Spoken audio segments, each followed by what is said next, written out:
haven't seen this at any other campaign launch, not at Ms. Gould, not at Mr. Carney's. Why do you think you're being singled out by these protesters? And is there anything of substance that you can say to their concerns about the government's response to the war? Thank you for the question.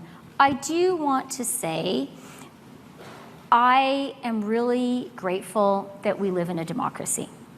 I am really grateful that we live in a country where everyone can express their view and where everyone has the right to protest.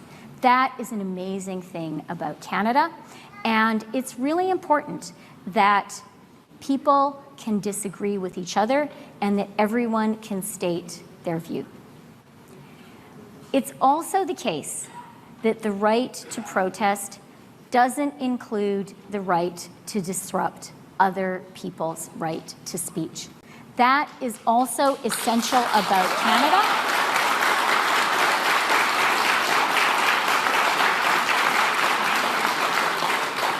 We cannot allow protest doesn't mean drowning out other people's voices. That is entirely unacceptable. That is not how Canadian democracy works. And I know that Canadians are not going to stand for that, and neither will I.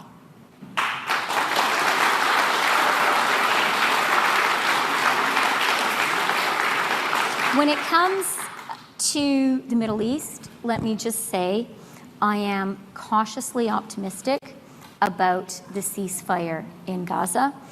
I think we all share that sense of cautious optimism. For me, and I think for all of us, what has happened has been absolutely heartbreaking.